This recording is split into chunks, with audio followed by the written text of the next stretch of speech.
Hello, and welcome to the His and Hers show with Jody. And Alex Misiak. Hello, and oh my goodness, it's February. Oh my, yes. Yeah, the month of love. Now, I find that this is maybe not the whole month, but you know, we're getting close to Valentine's Day.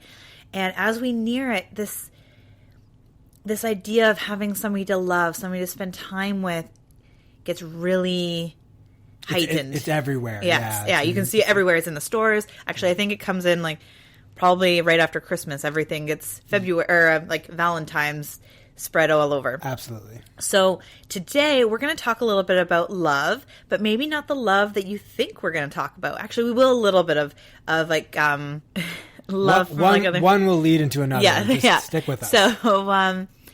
So we focus on love. And when we don't have somebody to spend Valentine's Day with, it can feel very lonely. And we can feel lonely in general when we don't have somebody to love. However, the one person that we need to love the most is ourselves. And it's really, when you have that, it's okay to be alone. Yes. I think that's an important distinction to make, because everyone sort of thinks, of course I love myself, right? Mm-hmm. And it's like, well, if you loved yourself, then you can still, like, I feel like the loneliness, I feel people can still feel lonely even if they're very much in a relationship too. Oh yeah, you can feel lonely in a relationship. You can be in a crowded room with people, everyone who knows you, and still feel lonely. Mm-hmm. So it's not about looking elsewhere for it. You have to look within. Yeah. The longest relationship you'll ever have is with yourself. The most amazing relationship you'll ever have in your lifetime is with yourself. Or it should be. I think that's what we're talking about. We're talking about you make it.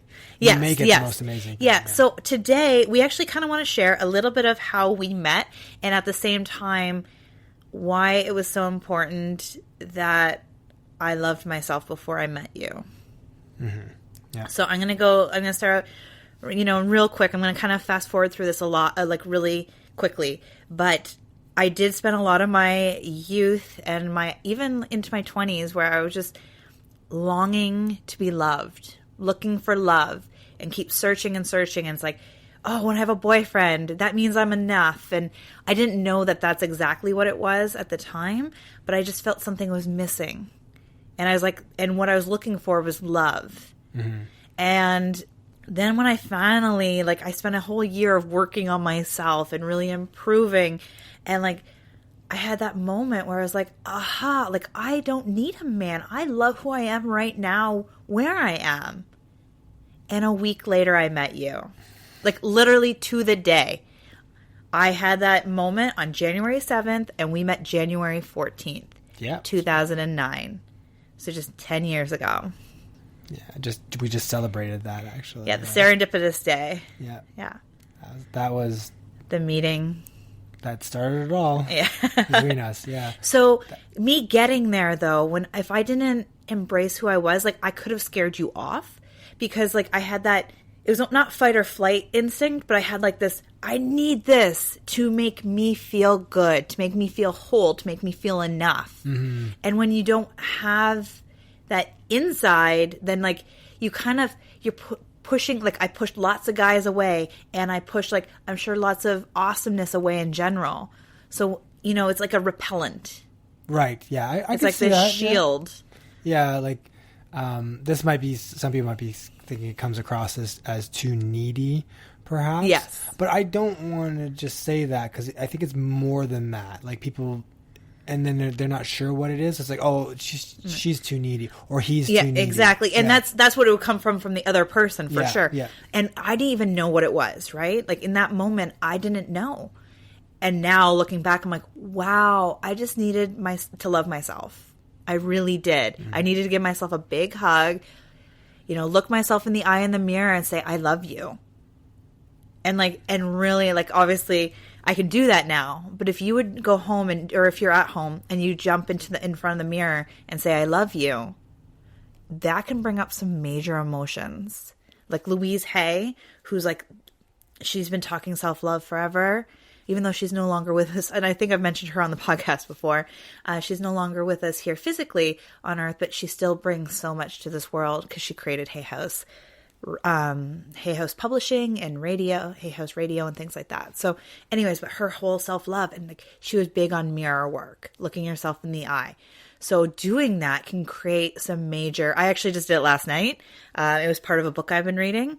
I was like, oh yeah. And I felt joy, where other times if you're doing it for the very first time, there could be a lot more emotions. Like I felt empowered and I felt joy, but I'm sure the first time I did this, I'd have to look at my journals and stuff, but I think it was probably a lot. Yeah, and I'm working on that as well, right? 'Cause it sounds easy. Is that what you're going to say? Yeah, I guess easy, or some people might think a little corny, but the goal, of course, is to go to the mirror and be able to say, I love you, and mean it and feel it, right? Yes. Like you can say it sarcastically and that doesn't count because I tried that and it doesn't work. Well, looking yourself in the eye though? Yeah. Oh, okay. Because you can sarcasm is a nice, well, at least a good defense mechanism for me to help.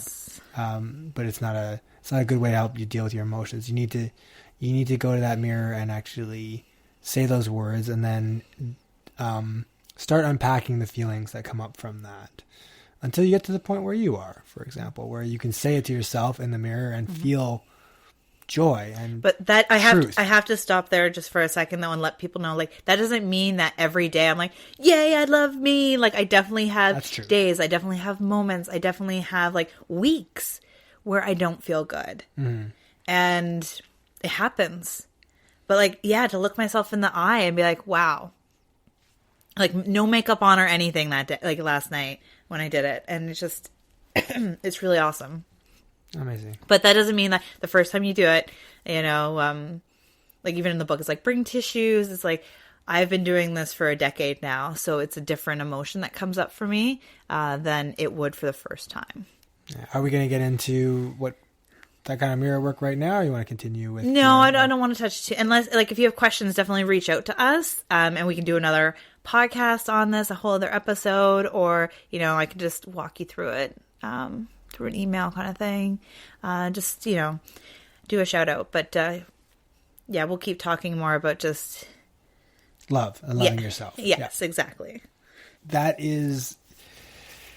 It seems like a really hard thing to do from an outsider's point of view, because I think we're trained to look for faults within ourselves. And you're not saying to ignore the faults. You're saying you have to accept all of yourself, including the faults or what people appreciate, what people think are faults. This is what I love, because our faults or our failures or whatever you're looking at that you don't love about yourself is actually what I call your superpowers, the uniqueness that you bring to this world. Right. And when you look at it as superpowers and uniqueness, something amazing, it changes. It gives that different perspective. Just like gratitude, when you're having a bad day and you just pull for that one thing that you're grateful for, and then you pull for another one, and you just kind of keep focusing on the things you love in your life. It's the same thing with yourself. You start, you're like one thing that you love about yourself, another, and you just start looking at or even just changing your perspective. Like, okay, example. So for me, let's say one of the biggest things that I've had a really hard time dealing with, and personally, is that I've never been a very good or very strong speller. Like I struggled throughout my whole childhood and everything. And I realized that just strengthened me in different ways. Right. And at one, it brought us together because I'm like, hey, can you edit my stuff? And, I had to get over the fact that I wasn't the strongest speller and focus more on congratulating myself when I got a word right without having to look it up or Google it. And the more I've done that, instead of focusing on like not being a strong speller, I've become a stronger speller. Yes. So it's just really, it's focusing on how can this be a gift? And I had to work harder. And then, but in a fun way, anyways, if that makes sense. I think so. Yeah. And it definitely makes sense. I like how you said, instead of looking at your faults as faults, you look at them as the things that make you unique. Yeah. Because we've talked about this before, but if we were all perfect, we'd all be the same. Exactly. And the world would be very boring. And we'd miss out on a lot of creative, wonderful awesomeness that we can each bring to the table. So that's a really good mental shift that I think people can start making right now. So instead of looking at your uniqueness as faults, look at what they truly are, and that is what makes you you. And then there's always going to be something that you're going to be able to look at in your, like you said, like with gratitude, there's always going to be something about yourself that you really, really like. And then you'll be able to pull on that and find other things that you really like. And the more you focus on the things you like, the more things you find to like. It's just kind of like life and gratitude. Yeah. No, that's awesome. You know, what you focus on, you draw near. Yes. So when you focus on love, sorry, that for a minute I was like, almost didn't have that. When you focus on you draw near. And when you focus on the positive aspects of yourself, then you draw more positivity. It's this really amazing flow. Yeah. And one thing I want to say before I forget is, you know how I didn't sleep last night, so my brain was like blah, like crazy mode. I had this really cool thing where mistakes and failures equal learning. Yeah. So like even with if you find fault in yourself, it's like, what can you learn from this fault? Like, why is it showing up? And then you don't have to see it as a fault. You can see it as a learning opportunity. But it really takes that small change in perspective, that little switch to go from. Yes. You know, yeah. That I think is important as well, because at least for myself, when I'm trying to look at my faults as uniqueness, there's certainly things about my uniqueness that I wish or I need to sort of, that no matter which light or I'm looking at it in or how I'm observing it, it's undesirable. It's an undesirable uniqueness. Were you going to say I wish I didn't have? Yeah, something like that. But I mean, I'm just trying to, because wishing is, we're not here, we're not genies. We're not going to talk about wishing. We're going to talk about action. What? You're not a genie? No. So, I know I make all your wishes come true. Do you mind sharing with the audience, like our listeners, sure. one by example? And I can walk you through. Maybe we can. Yeah, maybe we can walk through. Yeah. Let me think. Well, this is one that I've been dealing with lately, especially at work, and over the course of my career, actually. And I've only recently identified that, like, I'm a fixer, right? And as a fixer, I want to fix things. So that means other people, like everything's a problem. When you're a fix, that's the mental that's the mental image you are. When you identify as a fixer, everything's a problem, right? And when everything is a problem, that really bogs down on you after a while, right? So I'm learning to, like, instead of just accepting it and going, all right, well, I'm a fixer and I love that about myself. It's like, what am I going to learn from this instead? And how am I, what can I learn from being a fixer? Or how can I look at this and go, well, being this way, how do I, what is life trying to teach me? Right. And some of the takeaways are, patience, right? Like that was a big one in others and in myself. Teaching that I don't need to fix everything. That's a big one. Cause being a fixer and being a perfectionist, they usually go hand in hand. Learning to prioritize better. This comes from a work type environment as well, but could be easily applied to home life as well.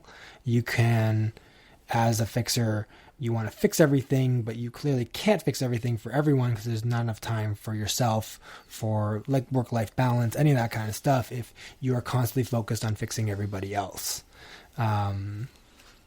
So you learn. So instead of a fixer, though, you could just think of yourself as a giver of your skills, a giver of your ideas. Right. And okay. Another one I was thinking of, like, I had a couple pop in my head, and I didn't want to cut you off, so I kind of lost a couple. But one of them I also thought about was, you've already learned stuff from this. Absolutely. We've identified that you were a fixer quite a few years ago when you were trying to not fix me per se, but fix when I'd be angry or frustrated at something, the situation, you literally jump in and be like, okay, what are we going to do? Yeah. And I was like, whoa. We bump heads because I didn't need a fixer. I needed a listener because then I talk out my own solutions. So it took us a little time, but we got there where now to just listen. So you've already learned. You've already turned on or turned off, really, that fixer instinct when it's me. And you're like, okay, I'm going to listen now. So you can even just visualize like a hat. You're wearing a hat or whatever your fixer-upper gear is going to be. And hats are good. And when that moment comes where you're like, okay, either you're worn out because you're fixing too many things, you're in your head too much, you're like, take that hat off, hang it up on the hook. You're not a fixer anymore. Just because you're a fixer doesn't mean you have to be a full-time fixer. Yes. You can fix part-time. Yeah. And it takes time to part. And you've had a harder time doing this too, compartmentalizing. We learned this, years ago. But I think if it's a visual thing, maybe like take the hat off, literally take the hat off, and move it over there. And that's what I'm learning with writing. Like I got to take some hats off and really take that off. And it's a mental thing. It really is. It's in your mind.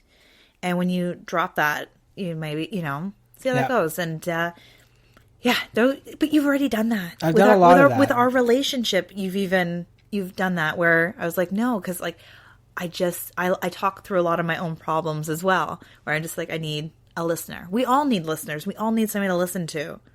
And you're a really great listener too. So even though you're a fixer, you're also a really great listener. Oh, thank you. So I think we just walk through an exercise of maybe there are listeners out there struggling with like, well, I'm really having a hard time finding things to love about myself. And that's where sometimes you need to ask somebody else. There's been work like performance reviews. Like you go, what's your top 5 strengths? And then it asks you, what would your coworkers think your top 5 strengths are? Right. So, this is even better than that because rather than asking you what other people think about you, although you can do that exercise, like what do other people love about you, for example, right? Or you can just ask somebody, right? Here's another, that's a great one. I love that. And here's another activity you can kind of throw in to kind of keep in your, in your box of things to kind of connect with yourself is you can think about it, especially if you're a parent. You can look at it as through the eyes of your children, especially if they're young children. I don't know, like teenage years, it might be a little messy. Yeah. But look at, like, it's putting yourself in another person's shoes. So it's kind of the same idea. But if you don't want to ask somebody, because that can be... It opens you up. It can be very uncomfortable. And if you want to get uncomfortable, that is cool too. That's where you grow when you feel uncomfortable. However, if you're not ready to be doing that, you can even just put yourself in somebody else's shoes. Because the truth is, some people in your life are going to look at you a whole lot differently than you. They're going to see, we spend so much time staring at our faults. And that's not what most people see in us. Yeah. They see the awesomeness you are. So, and that's why when you'd ask a coworker, ask a friend, their response is probably going to be a lot different than yours. Yep. Because they're not staring at your faults all day. Well, unless they have a lot of healing to do themselves, because hurt people hurt. Yes. So if somebody's, coming at you, then they're coming from a place not of love. But if somebody truly loves you, they're not going to see all your faults the way you see your faults. Yeah. You got to put your love goggles on, for yourself. Because I know that's anyway. And that's how, you got to the point where you're like, I love myself. I'm cool being with myself. And then you started doing things you loved. And that's how we met, doing something that we both happen to love. Yes, actually, I did step out of my comfort zone, and I took a ballroom class. Actually, I think it was salsa dancing, right? Yeah, and then the ballroom dancing after. Yeah. Yep. So I went for the salsa dancing, and the first week it started. It was the first week in January, and I went, and it was the instructor and a couple and myself. And I went, and I had a great time. However, I felt really weird borrowing somebody else's dance partner or dancing with the instructor. And I didn't mind it, but at the same time, it would have been nice to share that experience with somebody. So after the class, I talked to my friend who owned the dance studio. I was like, oh my goodness, I really need to find myself a dance partner. I got home. I'm like looking at my phone. I'm like, who can I get to come with me? And I'm looking at my list, and I'm like, oh my goodness, like I'd probably be able to talk some of my guy friends into going, but they're not going to pay. And I don't really want to feel like I don't want to pay their way.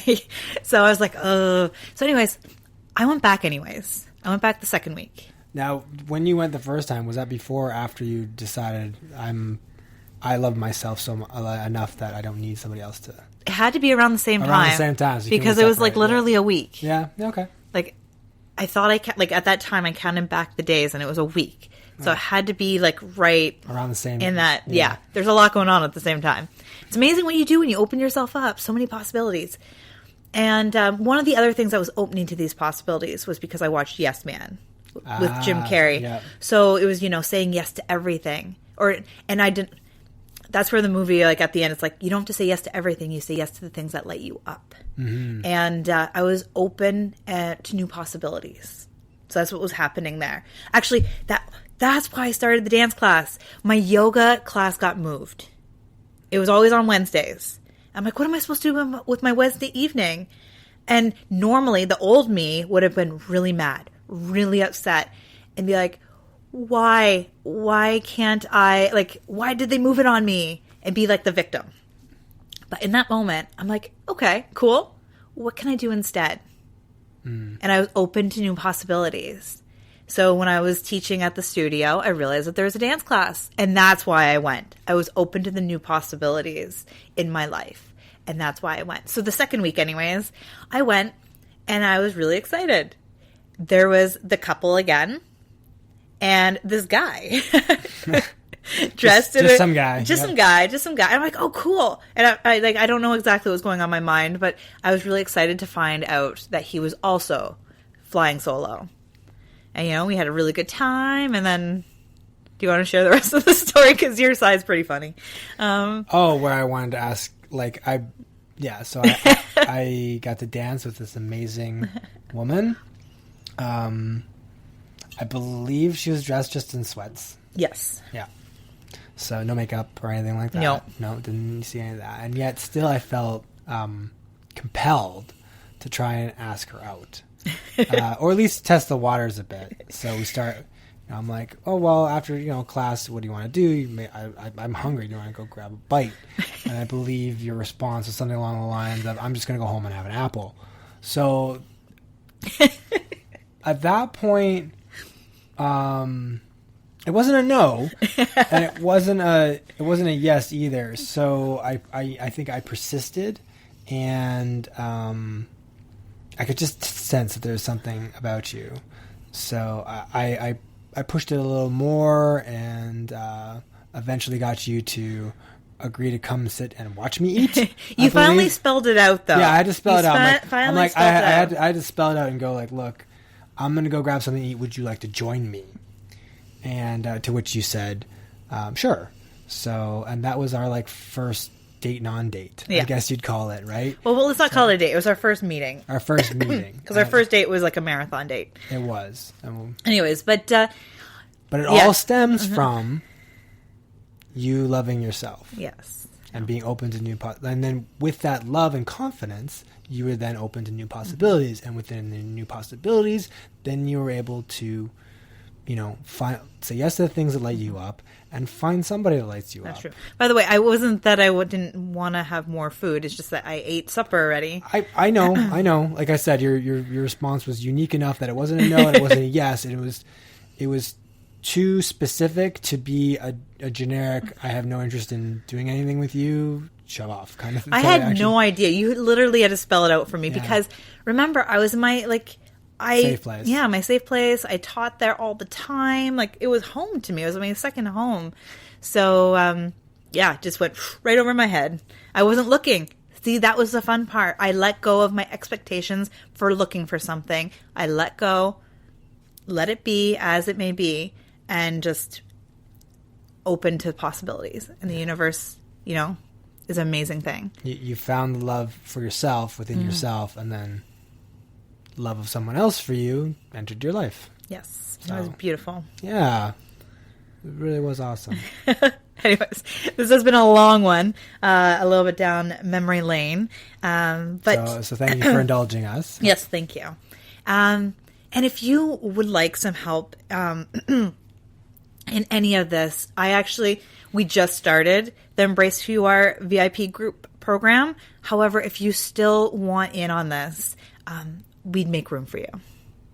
In our hearts, and in our space, and on our phones, like in our phone calls and our meetups. So if you are interested, we'll put the link in the description below.